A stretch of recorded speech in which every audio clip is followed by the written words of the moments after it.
all kinds of art opportunities. I think that they really help a community grow, and they're good for a community in all ways. Thank you. Thank you, Ruth.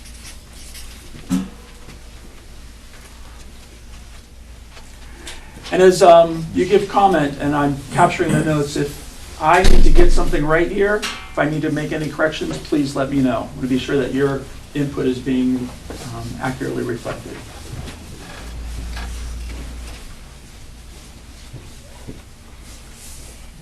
Don't be shy, folks. You all came out to participate. I'll come up under my Envision Berwick hat, Okay. and I read a lot of surveys and Facebook comments, some more interesting than others. I think from my perspective, a lot of this boils down to 5 common themes. Walkability,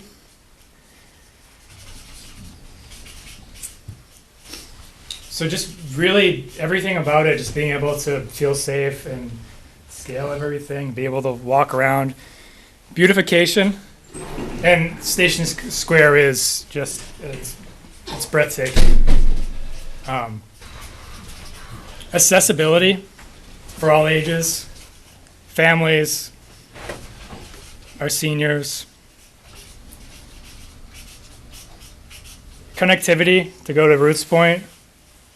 So we have an envisioned trail system, and just being able to making it walkable within the center, getting to the Wilson Street parking lot, and then we're ready to branch out and connect everything together. And I think fun for all ages, and a place that's worth going to for all ages. Thank you, James. That's great input.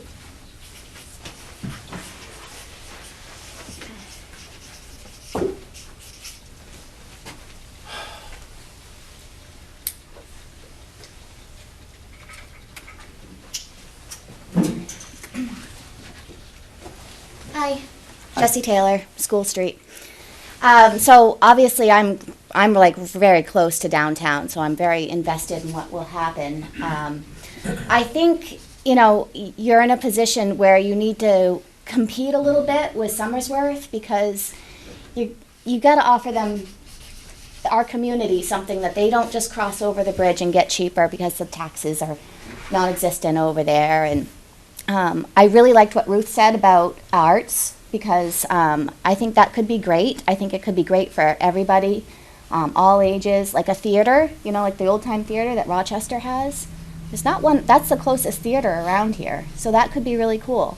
So again, I guess I would echo what's already been said as far as fun, something that can be interactive for all ages, and something that, I don't mean be catty, but something that you can't just walk over the bridge and get for cheaper. Mm-hmm. Something unique. Something unique. That's all. Thank you, Jessie.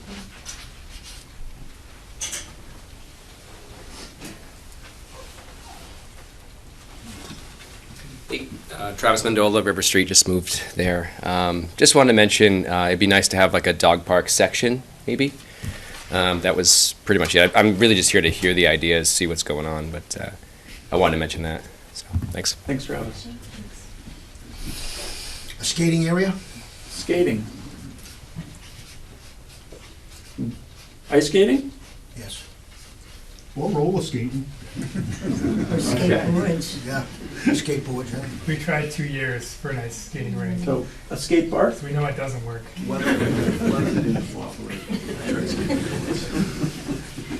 I do realize you have to make money here too, you know what I'm saying? We all have to keep that in Got to mind. pay the bills, too. You have to Right. make money here, and you do, and to make it work for all of us. Hi. Annie Cannon. I own a property on George Street and also on Worcester Road. I'm an acupuncturist and a yoga instructor, and I'm currently practicing in York, but I'd love to be able to bring my business to Berwick and, commute 5 minutes instead of half an hour. So from a business owner's perspective, I'd love to be able to contribute to the Berwick economy that way. And then just from a citizen perspective, some sort of like small market. Like I love the little market that South Berwick has, just some sort of grocery store that's, you know, small, local sourced food, meats, vegetables, something like that. Thanks. Thank you.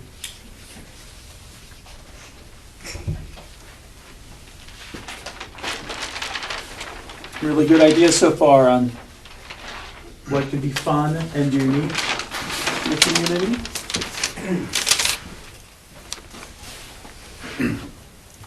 The top right, is one of the things that, you know, when we're looking at this property previously, and one of the things that had come up, you know, with age-friendly housing and things like that, medical offices, is there currently, you know, you have to travel to Dover or York, you know, to go to medical practices, and I know that York has a facility just up on Route 9, but something more comprehensive than just a walk-in clinic. But, you know, is the thing that, you know, talking to people for several years about this, is the most common thing is the people in Berwick want a place to gather. They want a place where they can come together and be a community. We don't want to go to Dover, we don't want to go to Sanford, we want to be able to stay here in town and take care of our community. And I think that's one of the most concerns I hear when I talk to people about this. Community. Thanks, Tom. Hi, come on in.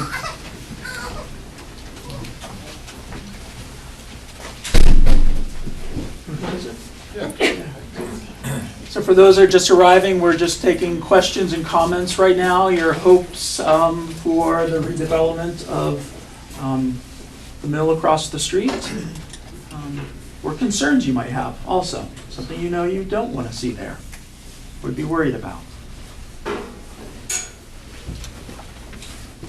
Yeah. Maybe you're going to say the same thing I'm going to say. You know, we've had an Envision Berwick budget for the last few years, and we've been able to earmark some funds for certain things such as signage, some benches, and things, a kiosk, public notification places, and stuff like that. If there's some way in your advanced planning, Great Falls, that we can factor in some of our own funds that we've got committed towards helping them move their project forward, I think they would be open to getting that list. Great point. Wasn't my point, but yeah, I'll echo that. Speaking on behalf of, so we have a survey right now. We, by the way, you go to the Berwick, Maine website. We're doing a survey for a comprehensive plan. We've got about 250 responses. But far and away, the number one response is people want restaurants downtown. Restaurants and small grocery store. For my personal agenda, music venue. Hardware store would be great. Hardware store? Yes. Especially since we don't go for one person. Place for concerts. Yeah. I do want to let folks know also that if you're not comfortable speaking in public, we do have some cards you can, over on the far table, you'll see a suggestion box there. You can put your suggestions in there. And the Smith family plans on installing that suggestion box right across the street. So 24 hours a day, 7 days a week, you can go stuff your ideas in that box. Okay, Jennifer McCabe, Merriam Street. I would like to see, so I'm a mom of 6. I would like to see like winter activities for the kids. So if you're gonna do something like a park, like a skate park for like the summer, I'd like to see it turn into some sort of winter park, if that makes sense. Instead of just kind of letting the snow fall and leaving it there, I'd like to see like almost like a double use for stuff like that.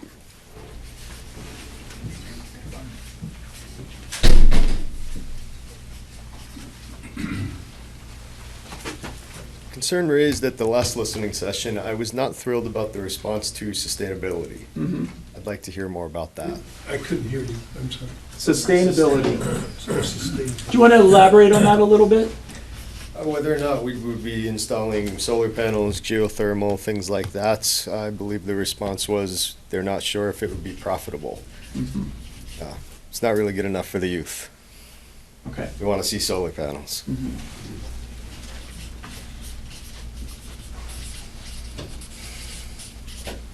Just to emphasize that point, because I'd already mentioned it, can we also put hydropower and geothermal? I can, yep. Yeah, please.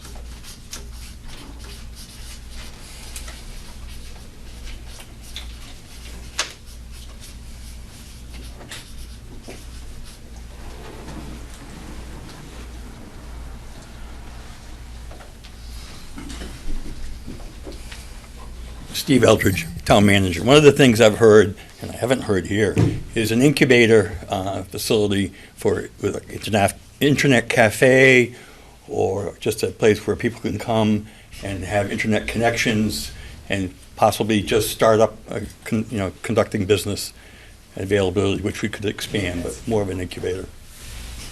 Steve, would you put like a co-working space Yes. in that too?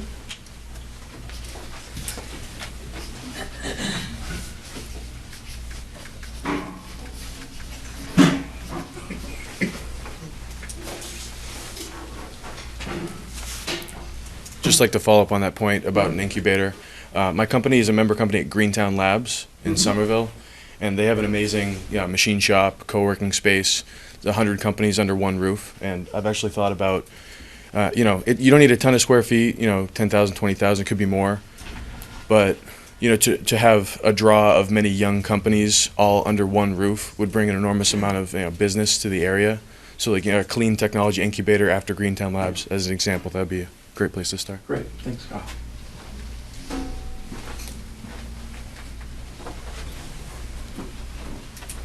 Hi. Hi, I'm Allison St. Laurent with the Falls Chamber of Commerce. One of the questions that I keep hearing with our members is about the general aesthetic and design of whatever goes over there. It's really important to this area that it sticks with the brick facade and fits in nicely with this area and doesn't disrespect the historical significance of the area. Thank you, Allison.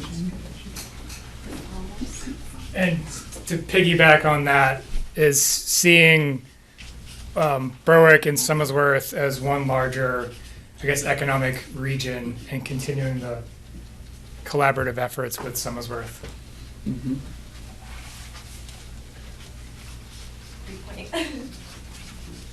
Congrats, my brother. Thank you.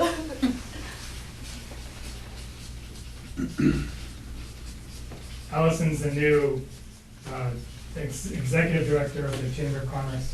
Yep, this is my third day on the job. I'm happy to be here. You're doing great. Thank you. That's great.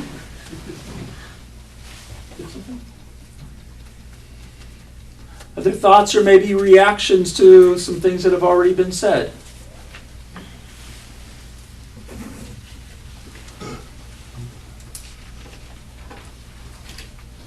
Well, this is a listening session, and I've been listening. Okay. And I'm pretty excited. My name is Peter Cook. I'm a resident of Berwick. I'm a farmer out at the edge of town. I'm concerned. I'm very concerned, like all the residents of Berwick are. The children graduating from Noble High School this year have only known in their lives an empty, non-productive space in the center of town. It looks like and feels like things are going to change, and that delights me. And I think it delights everyone, because I think we're on the eve of something very, very special and very, very big. I'd like to address big picture.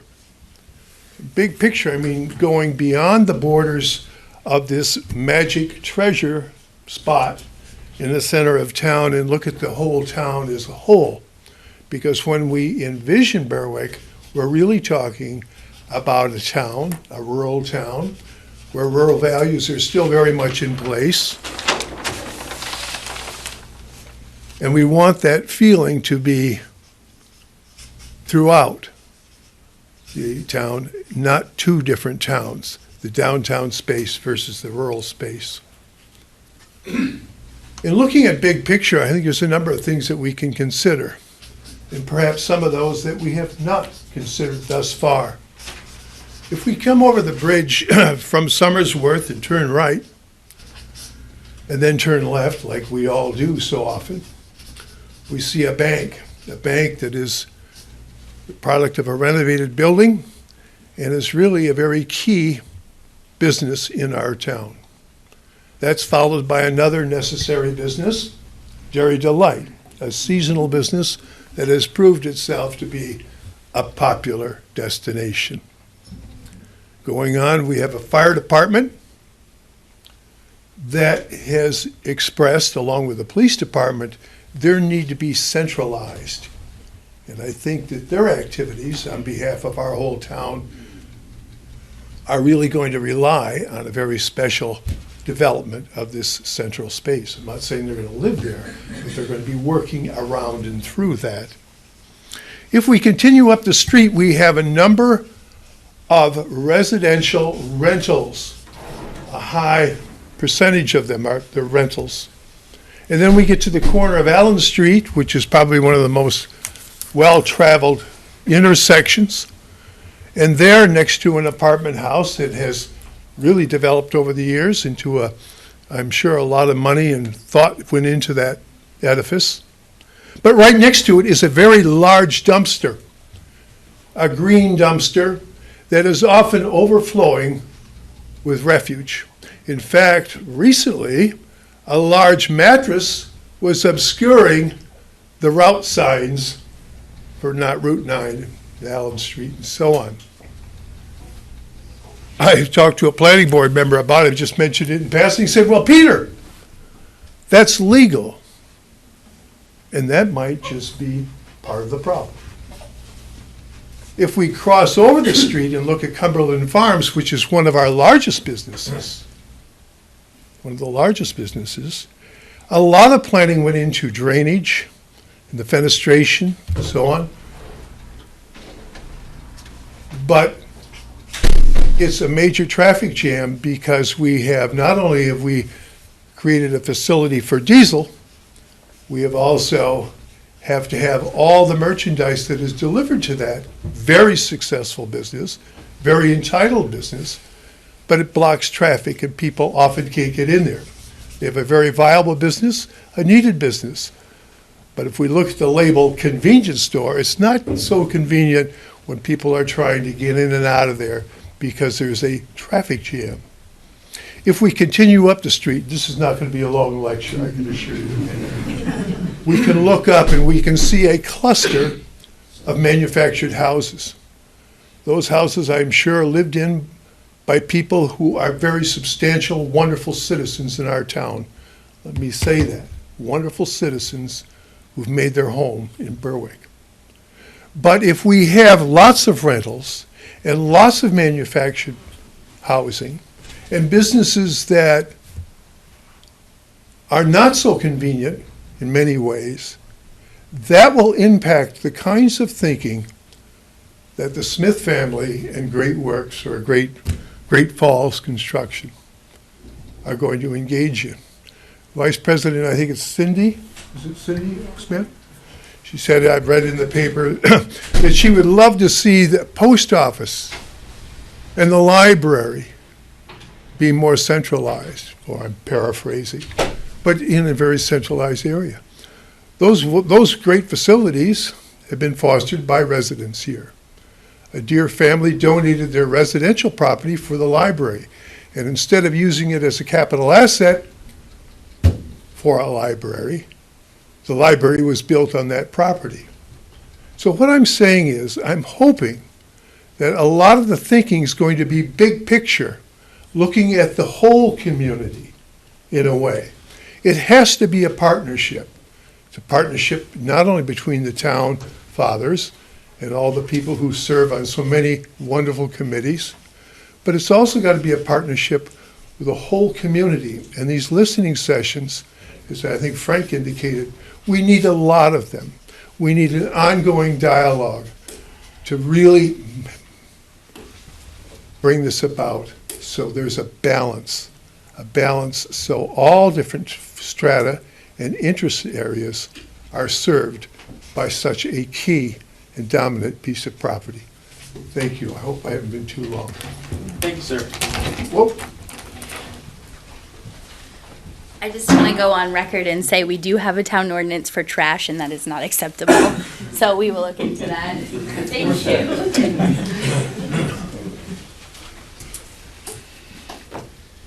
Other hopes, dreams, good ideas? Jesse Taylor again. I hear a lot of great ideas about what we want, but nobody's speaking up about what we don't want. And I think that's equally important. For me, what I really don't want, it may be a need in the community, but I'm concerned about low-income housing or a mass. I mean, I think we could mimic a little bit what South Berwick has, where they've got shops and they've got some housing above that, but nothing that's going to overwhelm us as far as, you know, a big apartment complex, that kind of thing is something I really would like to see. That's all. Thank you, Jesse.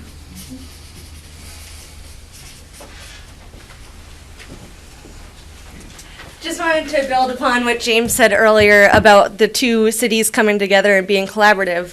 It's really important to Somersworth and to the Falls Chamber of Commerce members that there is a cohesive flow between the two cities and that we work together in such a way that drives people from one community to another and back again. So some sort of way to tie it all in so that it flows nicely from Somersworth. Thank you.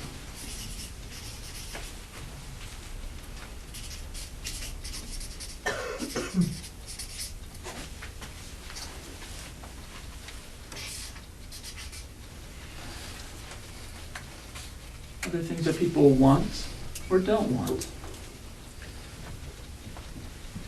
I would just ask the Smiths if they've been, because it's been a month, if they have received suggestions, if they could just share those with the group, because it might not have come up on one of the panel boards that you've been putting together, but they may have received it in a paper form. Thank you.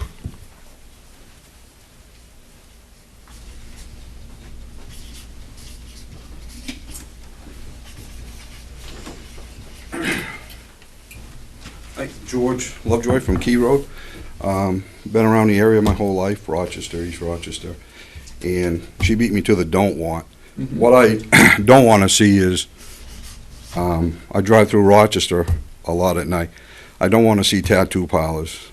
I don't want to see e-cigarette shops, and I don't want to see marijuana sales, you know, anywhere near town. Having 5 grandkids, I hate to see anything that encourages them to go that way. Thank you, George.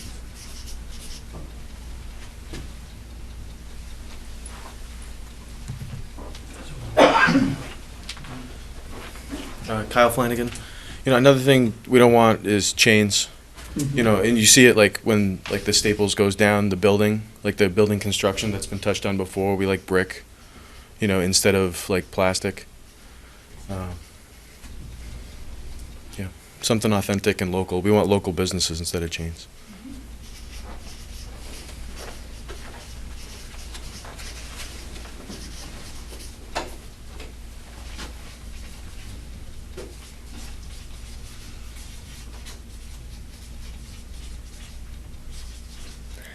Going off the not wanting more low-income housing, lots of apartments, we have to think about parking too for businesses. As a potential business owner for that space, I don't want my patients to have to walk a long ways to come to see me. And I think all of the businesses would prefer having parking accessible. Thank you.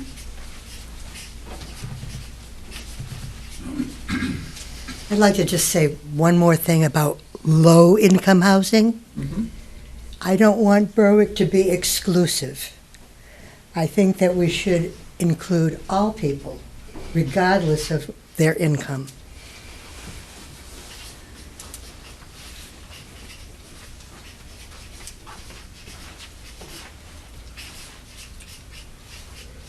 Right, I'll take this opportunity to talk about housing, low-income housing. It's been a lot of time thinking about it. Parking is a great topic too. So we all should admit we're all a little prejudiced, and we should speak to it. I see a lot of overt prejudice against poor people, and it's sad. But what the low-income housing problem is, without people really speaking to it, people have a problem with the tenants, right? They have a problem with people that are transient. So Great Falls Construction, they're going to manage their building, and they're going to vet their tenants. They're not going to have somebody rent in their apartment that isn't going to take care of their room. And I know a big concern is kids in the school system. They can probably more accurately fill in the numbers, but there's like 70 people living in their Station Square, and there's 2 kids added to the school system. And it's entirely possible to add a child to the school system and for it not to cost whatever you think the number is. It depends on capacity levels. Parking is mostly a perception issue, which can be dealt with signage. Obviously, we want to have on-street parking enough that you can go into the building. But if you look at all the best cities, you got to walk, right? I'm thinking more of balancing out like parking, and you said signage, like parking for apartments versus parking for businesses, like business parking out front that's going to be short term versus maybe like a little bit of a walk for apartment parking, so that all the residents aren't taking up the space right in front of them. And that's the local thing. That's a great point of having a diverse 15-minute parking, hour parking, designated parking. And that's something that the town can work out with Great Falls Construction. Yep. Thanks for that clarification there. I want to add to the low-income housing as well. Berwick definitely has a need for elderly housing.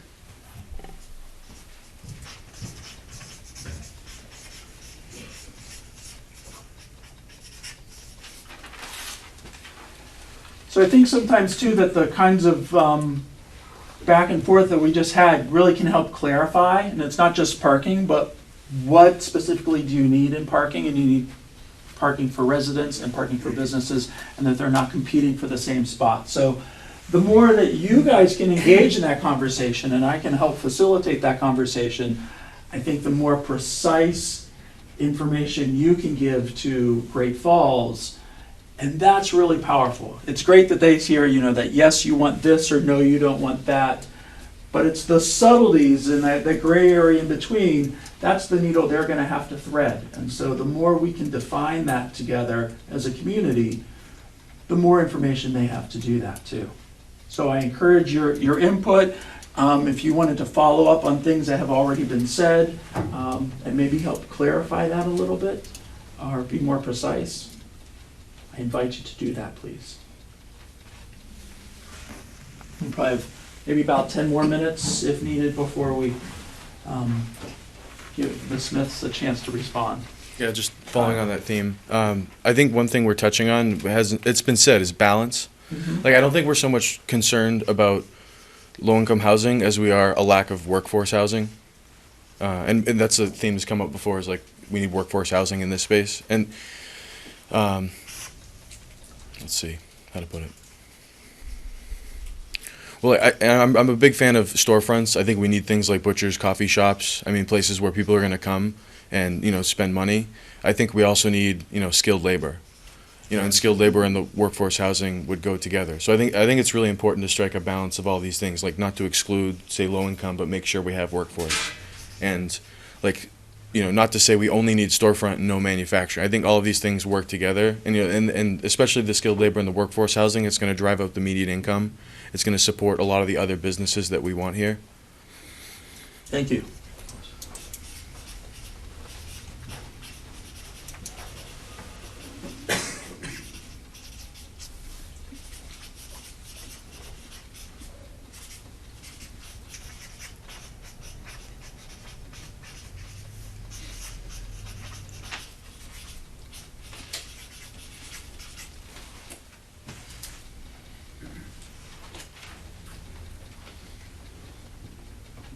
Other questions and comments?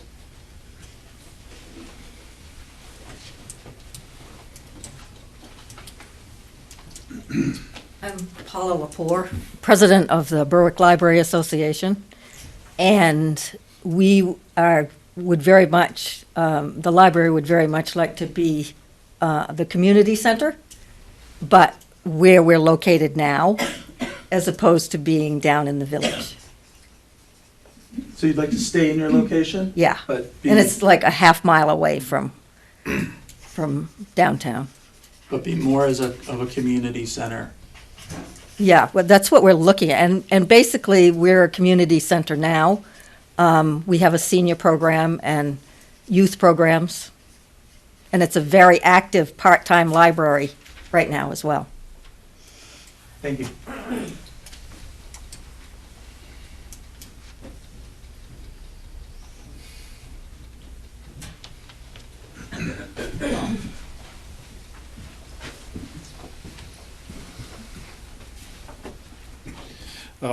I'm going to make more of a comment about Berwick itself. You know, this is the second listening session we've had.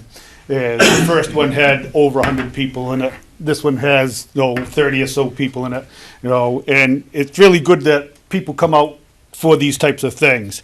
You know, too many times when we try to do things in Berwick is we get the same 5 or 6 people over and over and over again coming out. Is the other thing I want to comment on is at the previous listening session and this one is the number of young people who have come up to be involved.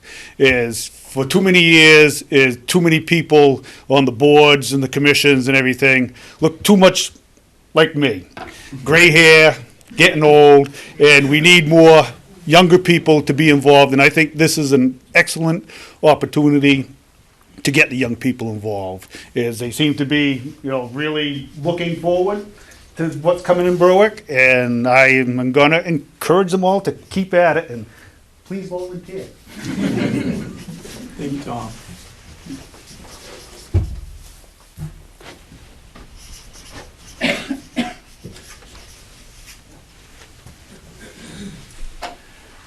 Tom, I'm going to take it that you're not just talking about participation in boards and things, but really being part of envisioning Yes. what's Like going to happen. I said, I'm there. encouraged with the questions that came up. Yeah. During the 2 sessions.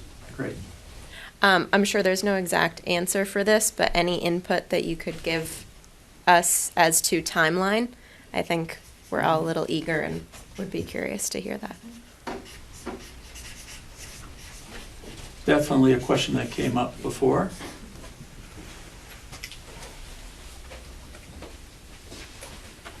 So I think it's great that you're doing these listening sessions. I think this is a huge part of making sure that whatever you build is going to work for the whole community. And I just want to make sure that as you continue on with the plans, you keep the public informed and you keep these listening sessions going. And as you formulate your plan and what you expect to become of it, to keep us involved along the way. Because it's easy to go from this listening session and then not talk or hear from each other for months and months and months, and then all of a sudden something's being built and everyone's wondering what's going on. So if, this is awesome, and I just hope you keep it going all the way along the way. Great, good. On the front, at the front table, there are some slips of paper with contact information. So there's a number of ways that you can stay engaged too, whether it's just sending an email to Great Falls. There's also the town Facebook page where I think a lot of information can be posted to. So there are a number of vehicles in which the communication can go back and forth and you can be kept up to date. But I think this is something that, from my conversations with the Smith family, this is really important. So I think that the suggestion box indicates, they want to keep that dialogue going. Any final questions or comments from people before Great Falls responds to some of these points?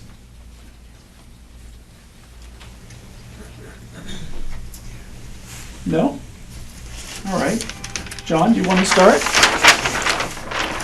Maybe, John, we can just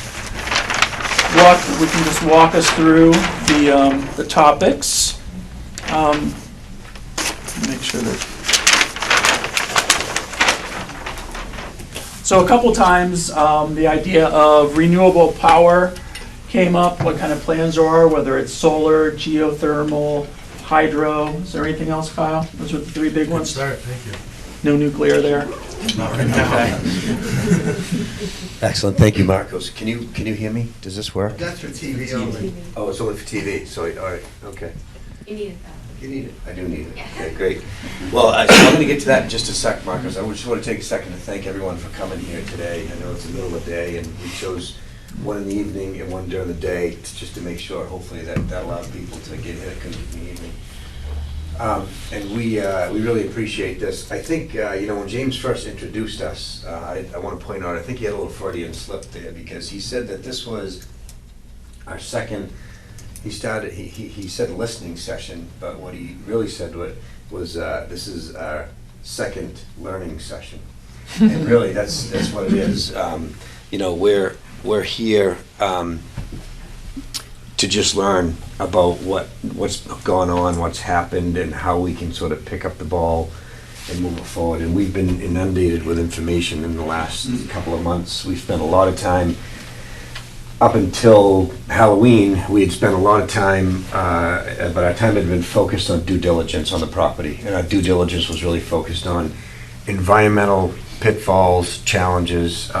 We looked at that property, and we saw that if we could manage those events and those issues and sort of get our arms around those, that it was obvious to us we could really do something special with the property. So bless you.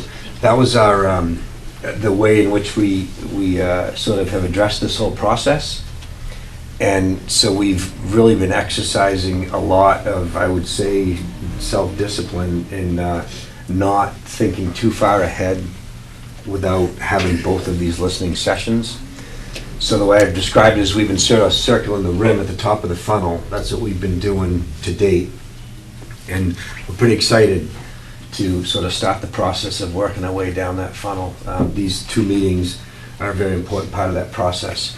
And so, and I'll speak to the further communications when we get to that point. But Cindy is here today. She's the Vice President of Great Falls, and my wife as well. And two of our children are here with us. Julie is in business development, and she is the one that you'll communicate with. Her name and email is on that list, and so that's who you will be communicating with if you communicate that way.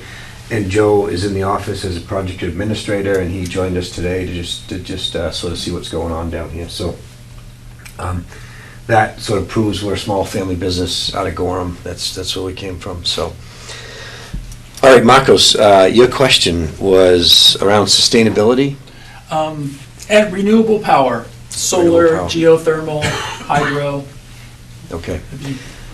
So, to address that, I think,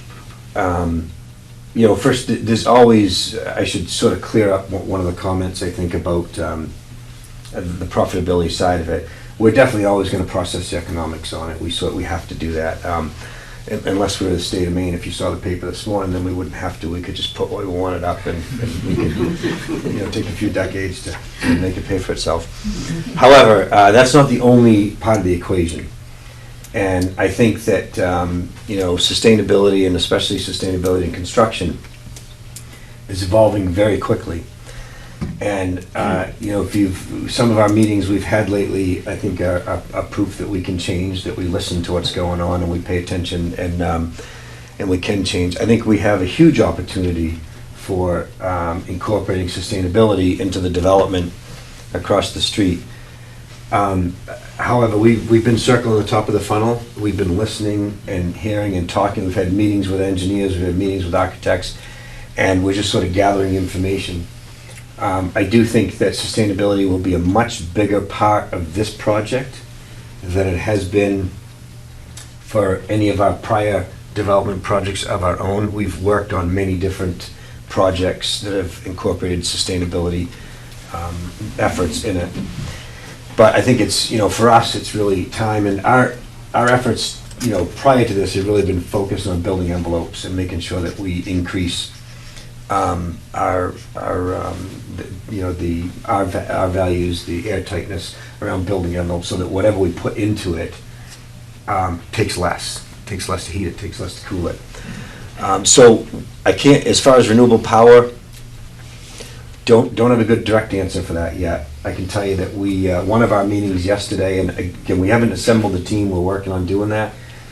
But in a meeting that we had yesterday, we did have a, a sustainability team at the table, and we're having discussions with them. We've met with an architect that has a strong bias towards sustainability and lots of experience in it. So I think on all of those fronts, it's definitely going to be a big part of the equation. And I'm sorry that's not direct, there is no direct information in there other than it is part of the equation. It's at the table and we're discussing it. Great. John, the next one was about space time between the development team and the community, and that's come up a couple times in communication and whatnot. Yeah. So as we move forward in this project and we begin to establish an office next door and all that, there'll be more and more opportunities for FaceTime. Prior to that, we will, based on one of the notes I jotted down, to move in keeping with more communication, that is our goal. I can tell you that we're going to be very busy working on this, so time could slip by. So an easy way to manage around that is to just input some dates right now for meetings, so they're already on the calendar. And I think that that's what we'll be doing initially. And we can work with, probably with, I assume with James on that or with whoever, we can get that information out to the community so that anyone is interested, there'll be something built into the calendar to just get updates. Julie, with possibly some help with Joey, will be updating social media and things like that, so there'll be opportunities that way. That's not FaceTime though, Frank, I get it, and so I think, I mean old-fashioned FaceTime. I know. I understand, I don't do the other stuff. Right, yeah, so that'll be there. I think that that's how we're gonna do it for now. We'll put something on the calendar. I know that one of your comments in the past had been set up an office right down here in the village, and we've definitely heard that. I think that we will have a construction office down here, and when we do, anybody is welcome to, to stop in there and communicate. We do, Cindy really wanted the suggestion box on site so that people have an opportunity to put information in, again, not FaceTime, but a way to communicate and a different way to communicate. So those are some of the things that we'll be doing. Great. Another issue that came up repeatedly, John, was this idea of the arts in the downtown, whether it was a sculpture trail, the need for galleries or pop-up art space. Somebody mentioned later on, theater space also. Any response to those comments? Yes. So we have experience in working directly with the Local Arts Alliance. We actually bought a property and worked with them for them to be able to lease it back. It was arranged right from the get-go so they could do arts programming in the space. And now they've grown. This has been in progress for years, and they've grown to an arts alliance that services over 100 kids in town, as well as other art programming for adults. And we value that. We think it's important. I guess it might be a stretch to call us artists. I guess it depends on what you're looking at. So, but we definitely recognize that it's very important, and that adds to a sense of place in any community. I would say that so we actually, it just came up in our own internal discussion the other day. Specifically, a sculpture trail type place came up. What's needed there is the sculptor, is the artist, and I heard today from the comment that there is a local one, which is very interesting. So we need to make sure that we get connected with those people to see what they have in mind, and as we look at the sort of this village design, we can figure out where those things will fit in. As far as the gallery, pop-up art shows, things like that, we definitely, there'll be public space in this. We need to incorporate that in, as for the music as well, and that. So for sort of exterior type events, that might suffice for that as well. We'll keep that in mind as we work through the design. For interior space, like gallery type space, as we get to planning buildings, we'll definitely keep that in mind.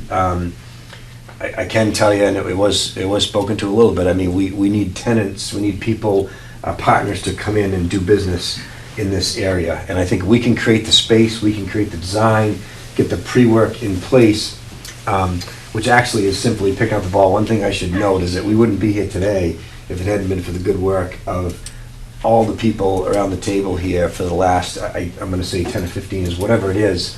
If you dial back in time and we look at the obstacles in place on that property, we wouldn't have the bandwidth to deal with that.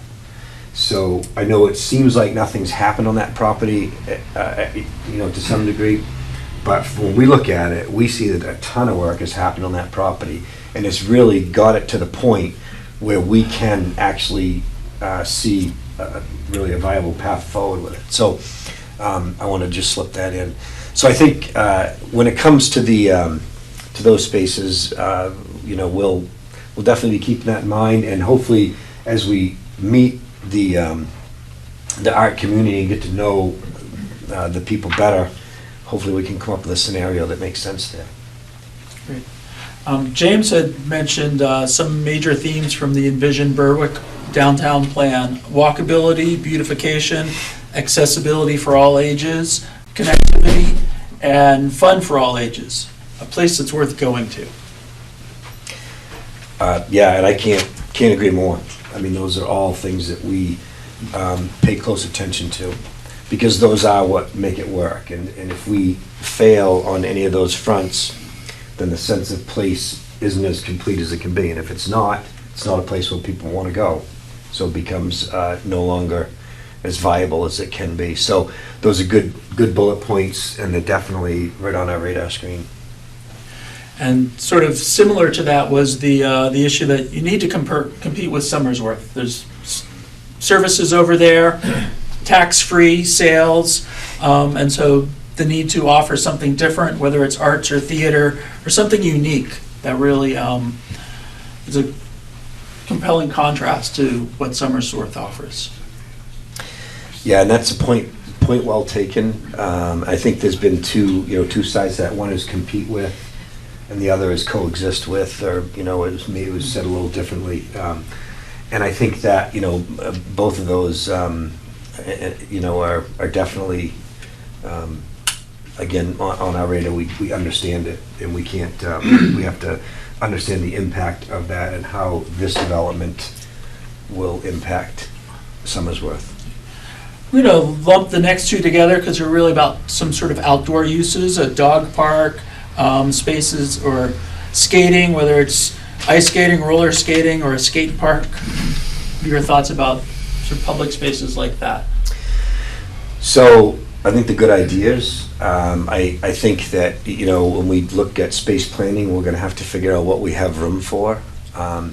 I particularly like the dog park because kids these days seem to be having dogs instead of kids. I don't know what the deal is. That's really everywhere you go. You see young couples with dogs. So that's definitely a really important one. And the skate park, I think it's always a good idea to have opportunities like that.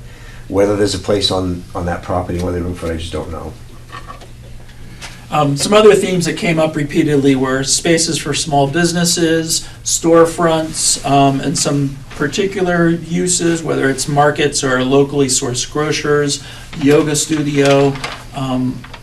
What do you envision for retail development? So ideally, all of that. I think that as we talk about how we're going to sort of master plan this site, we're going to work our way through with our givens initially, which we're going to first process the existing buildings that are there and confirm whether or not they're viable, whether they should stay, whether they should not. Then we're going to look at some of our other uses which we think should be in a downtown and have seen interest from people, which are going to require certain things, like if it's a business, whatever, a bank or credit union, a coffee shop or something that needs a drive-through, we got to start to figure out how those fit into place. And then we just sort of begin to work down from there, and then we look at infill space and have our community space in there. So there's a lot to it. We're excited to get to that point, but it doesn't work if we don't have small business space. I think another question that was brought up was chains, and no offense to chains, they do have a place. I think that what we envision here in a more village setting are more local merchants doing things. I'm not saying that we won't have a chain in there. I can't say that because we're really in the design phase. I can say that our desire and our thinking is more along the lines of more local type businesses in a village setting. And I think it fits well with when you look at villages, the demographics generally don't play well with what national chains are looking for. And so I think it's not a stretch to just say that, this is not the place necessarily for chains. Great. Medical offices, and something that offers maybe more comprehensive service than just short-term care.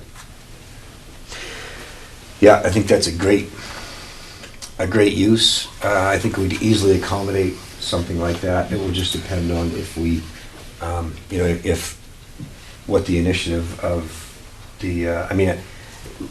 We need to look at that. Medical offices are a great use, and that's something that the community needs, and is best served on a local level for certain services.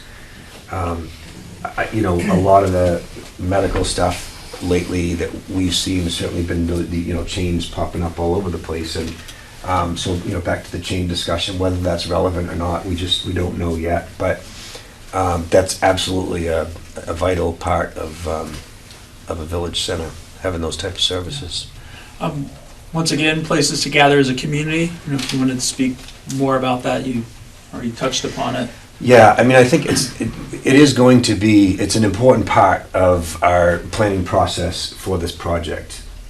We're looking to create a sense of place, that when you're there, you're comfortable, you're safe, you can have fun, and businesses can do business and people can live. And this is not a new concept either, by the way. What we're looking to do is not a new concept. We have an opportunity, a very unique opportunity. In Gorham, we've been able to do a building here and a building there, right? And we've done a few things over the years, and we've enjoyed it, and it's been great. Here, we have a much better opportunity because we have an entire parcel in the middle of the village, not restricted by lot lines except the outer boundaries, right? So we're not going to subdivide this property. Well, we're not going to subdivide into smaller lots and sell those lots off. If we were to chase that model, then we have setback issues to deal with. We have specific parking related to specific building issues to deal with. So our model is to build it and lease the spaces out. So we're kind of here for the long haul on it, but that also removes boundaries, and it really allows us to be free to design, which really, if you look back years and years ago before zoning, you were able to do that. We're going to be able to do that here in this particular case because of how we're going about it. So we think that just offers a bit of a unique opportunity that you don't generally see. If you own one or two properties, then you've got neighbors and you can do what you can do, and you have to have setbacks from them. But if we are going to put a few buildings inside this, we can just understand how they go together best, and we're not restricted by property lines. Frank, did you have something? Yeah, I just want to comment. When we first moved to town, they used to have Old Home Day or whatever it was, and they would shut off the downtown, and everything would happen there. They've since moved that out to a ball field, and not much happens. But don't rule out closing the streets for events and things along that line, because we've done that twice this summer with the concert that James and them have promoted. So public gathering could be closing those streets down as well. Yeah, okay, thanks. What we'll be doing in our design is sort of figuring out that space and what can be done in it. It'll really be up to the community as to how it gets used, and obviously there'll be a community that lives there that will be utilizing it from time to time, but the greater community how that space gets programmed will really be up to everybody.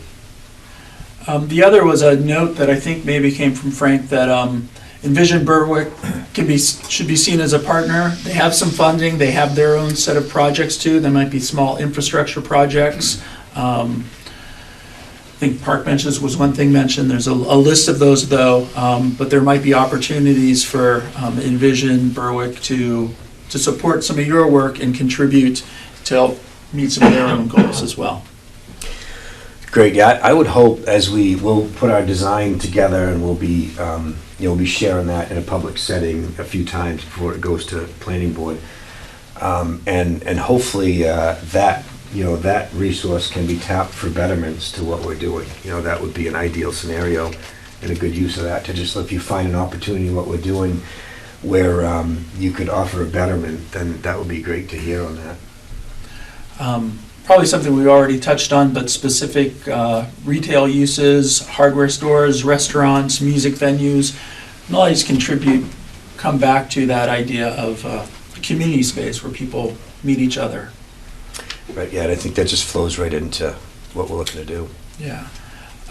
We talked about the dog part and skating. Did you want to say anything else about winter activities? I think particularly the point was year-round programming, creating a space where it's not going to be dead 4 months out of the year, but it's got uses throughout the year, and really something that draws kids and families in. Right, and that's 6 months out of the year now, Marcos. Right. But that point well taken on that, and as we move through our design, we definitely want to pay attention to that. We talked about sustainability. Another idea that was shared was the idea of an incubator facility, whether it's an internet cafe, co-working spaces, the Greentown Labs, which sounds more like a maker space perhaps, that might be an ideal tenant to bring a range of ages and some more economic activity into the downtown. Yeah, and I like that. That's a great, it would be great, absolutely, if we can achieve that. I think that, one of the big things, and I've touched upon it a little bit, and I know that, Julie's, the volume of communication will certainly ramp up here, but we're going to look at the sort of the overall master plan design of the site and come up with sort of what our thoughts are there, and we'll get to a point where we're in good shape with that. And then, we have a list of tenants that would like to be in there, that would like to do business there. And it's a physical list. Julie has the list written down, and when it's time, we'll be talking more and more, I think, with those team members for these uses that we really want to sort of be a little more proactive on.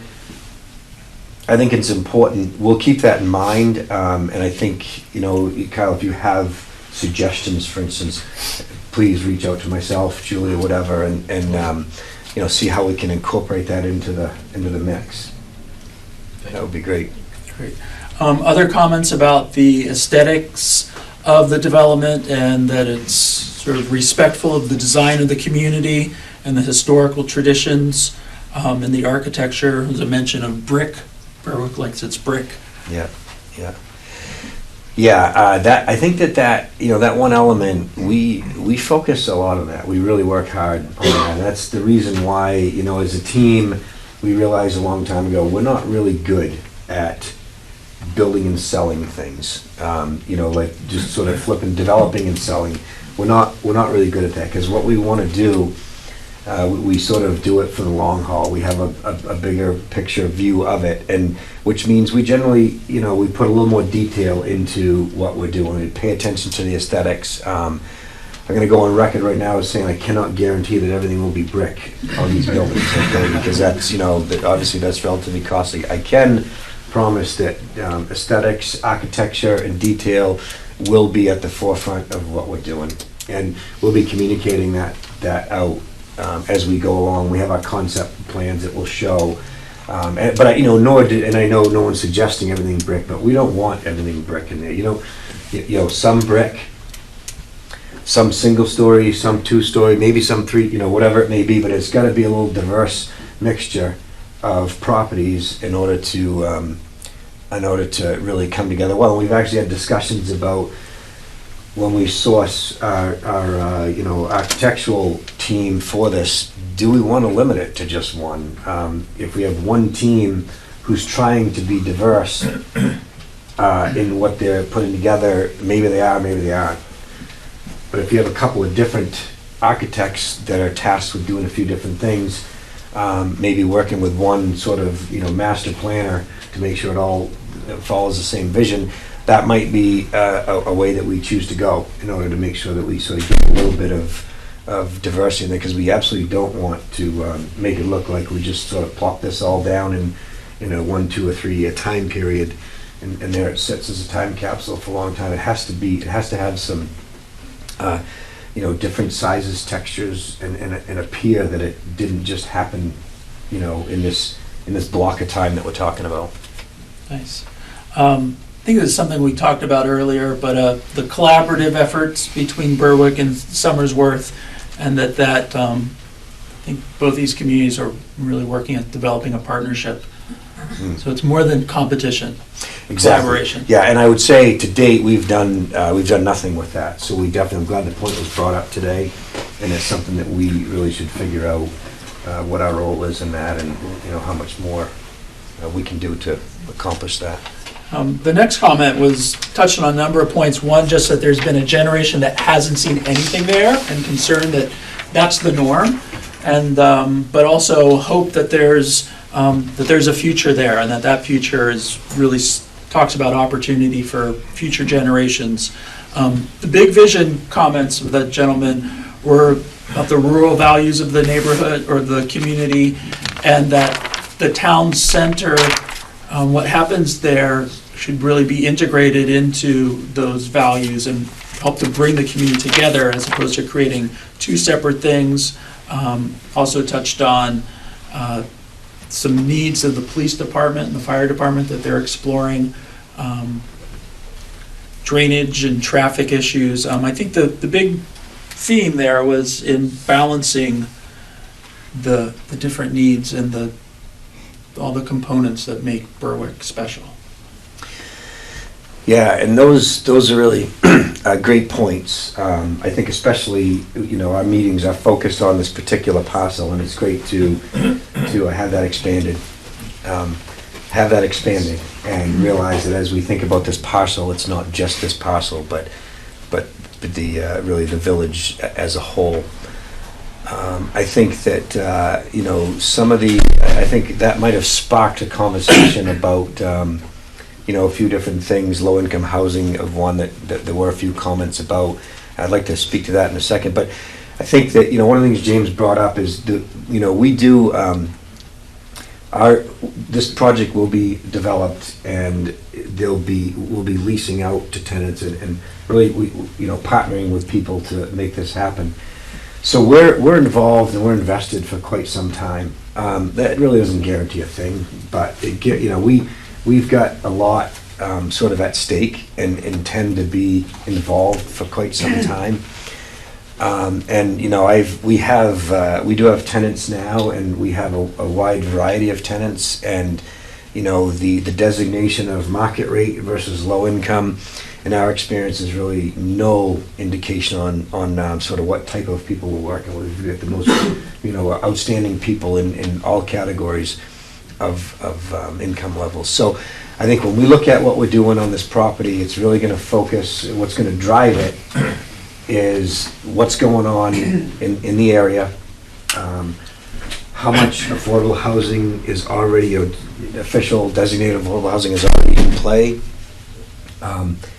how much is needed, and then what we need to do. You know, we have to focus on this parcel and see what we think makes sense in this parcel. You know, this is right in the center, so it's really important to get it right. And again, we don't know, you know, getting it right is what we're hoping to achieve as we sort of hit the drawing board in the next few months here. But the balance between low income, workforce, or market rate housing is to be determined. And you know, we have had discussions or a reach out from affordable housing developers that say if there is a component there for that, we'd love to talk. But we're not we're not there yet. We don't know whether it's gonna be, 10 units or 30 units on it. We just don't really know what's gonna be on the site yet.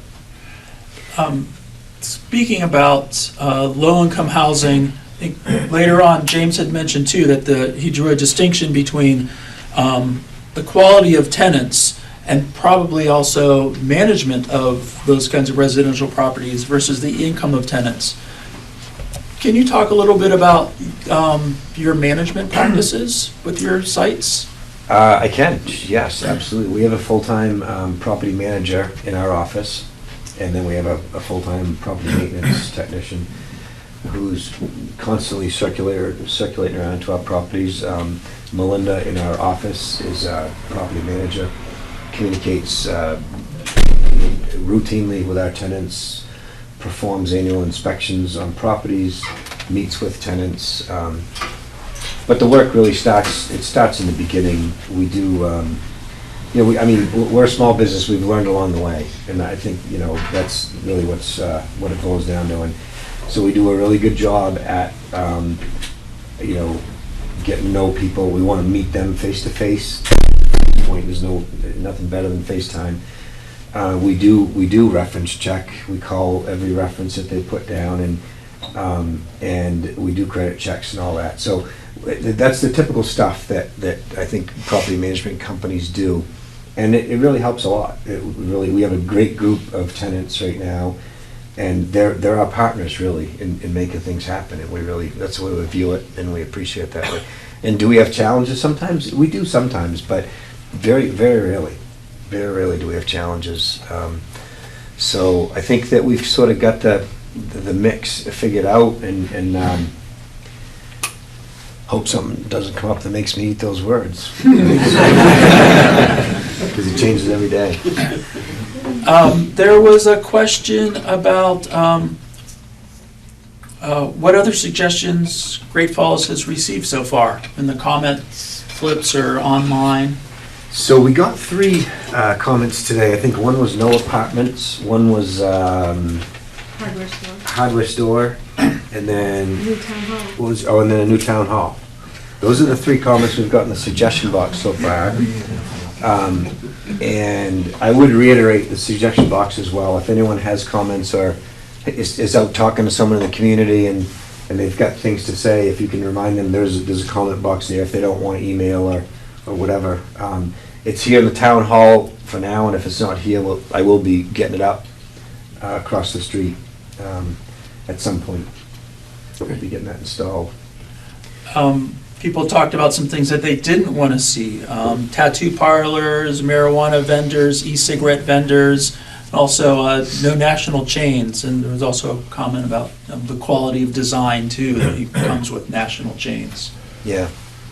I think we're kind of in alignment. I think tattoo parlors have their place, and we would, I'm not sure it would be a viable business in what we'll be building there, and that's not something that no offense if anyone has a tattoo, but we just not, that's not in alignment with what we'd like to see.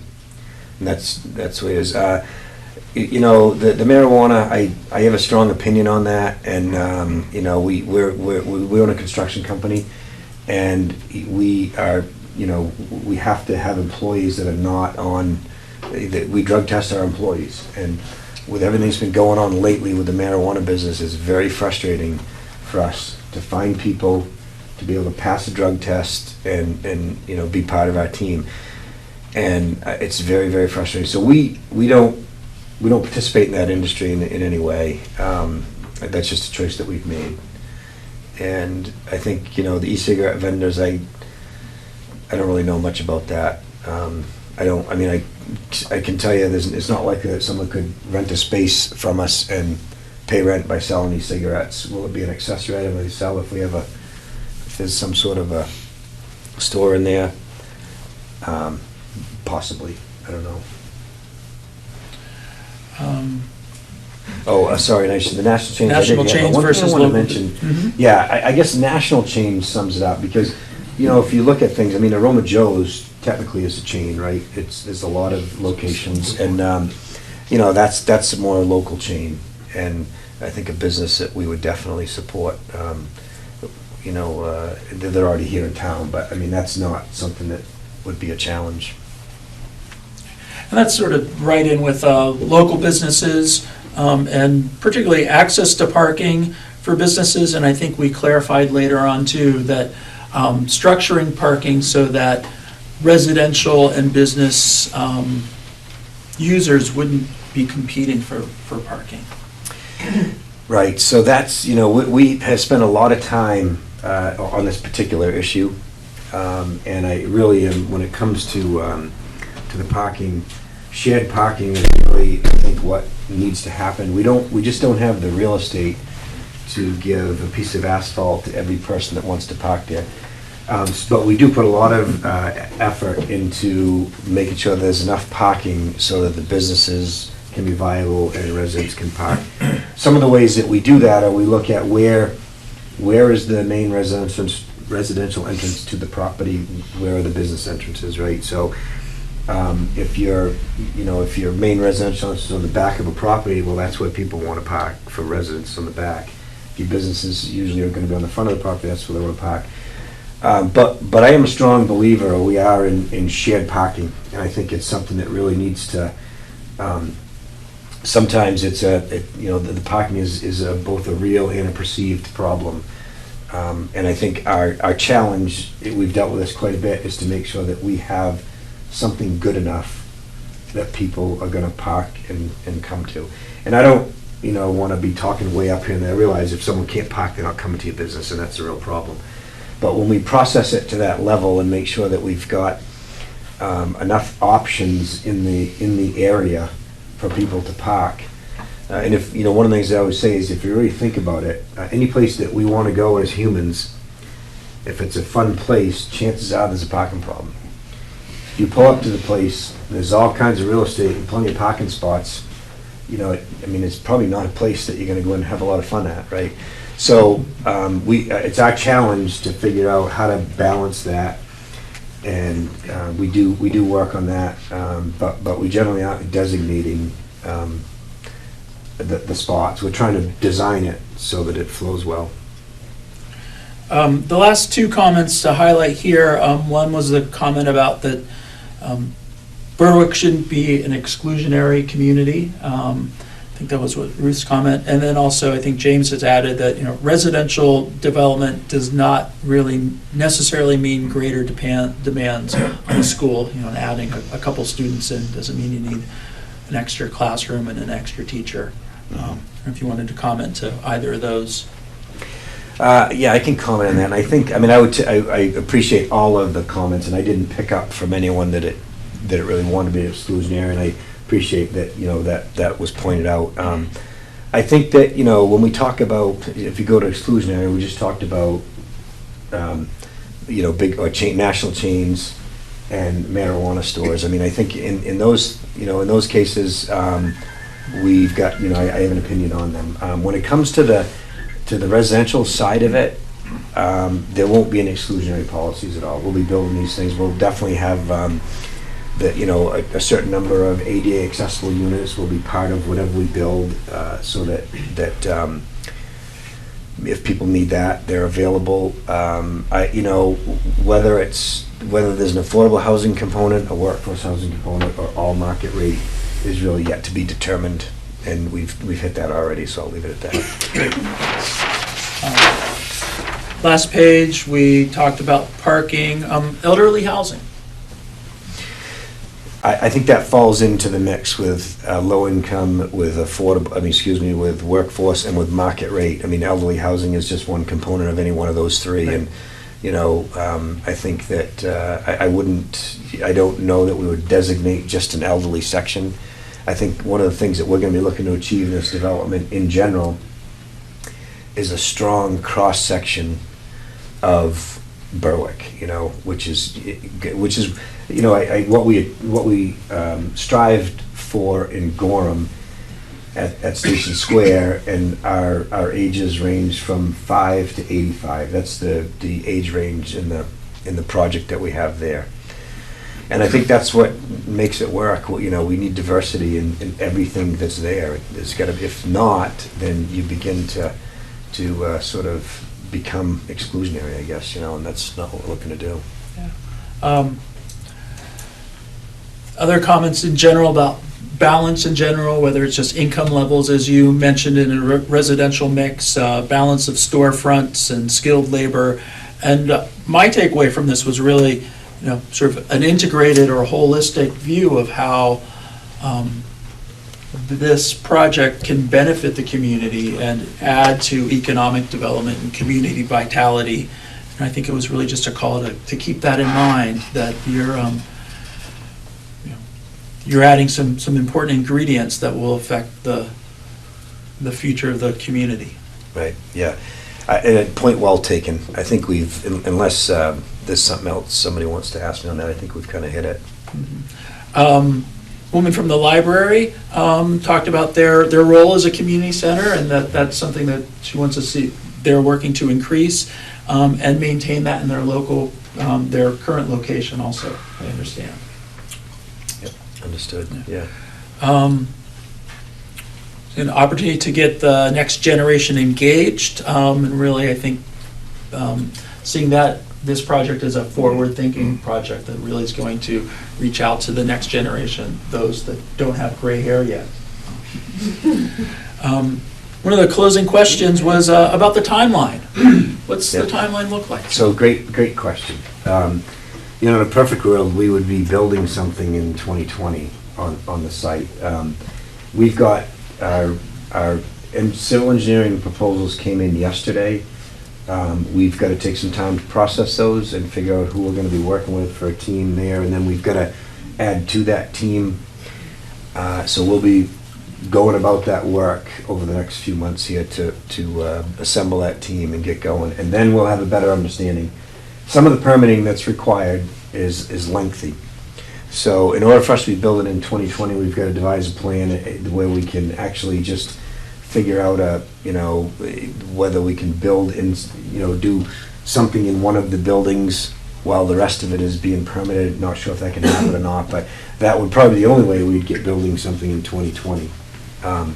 So I think that the major portion of it over the next 6 to 12 months, we'll be really working on bringing this plan together. And we'd love to be able to start building right away, but it's just the permitting process is extensive. So that's what we'll be working on. Great. And then finally, just how the public can stay informed and Great Falls can keep listening to continue the dialogue that we've established in these 2 listening sessions. Yeah. So at any point, how the public can stay informed, if you ever have a question, you feel free to reach us. We're pretty easy to find, and there are slips out there that has Julie's contact information on it. I think we'll talk about scheduling some regularly. This is the last scheduled meeting that we have, but we'll put some more on the calendar and try and get those communicated out. So we'll just have some placeholders in the calendar, and just whatever there is to communicate at the time, we'll be there for that. And then Julie, I think, is the Facebook page, is that right? That seems to be a good, for anyone that uses that. There'll be an opportunity to communicate that way. What is that Facebook page, Julie? It's Great Falls Construction. Okay. You can find it pretty easily. We generated the event for this listening session on that page, and we'll do the same for future ones as well. So I think we also co-hosted it on the page with the town of Berwick as well. So it's easily seen on both of those pages. Great. Any other And John mentioned the contact information on the table out here. There's slips, you can take these. There's also a sign-in page that allows Great Falls to collect emails so that when they do have information to send out to the public, you get notified of that as well, whether it's listening sessions, whatever information they'll be sharing. So be sure to sign in on the sign-in sheet if you want to be contacted. Grab one of these. There's the suggestion box for any other input you want to provide.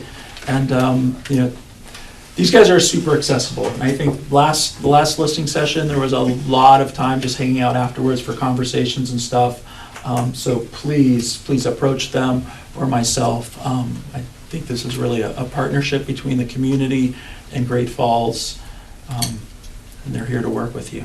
John, did you have any other closing comments? Or anything from Are there any Cindy? other questions first? Anything? Oh, good, no? I would just like to say thank you, everybody, for coming. Really appreciate you taking the time to be here today. And if you have thoughts after the fact, please share them. I really appreciate hearing from you. Okay, great. Thank you, everyone. Thank you.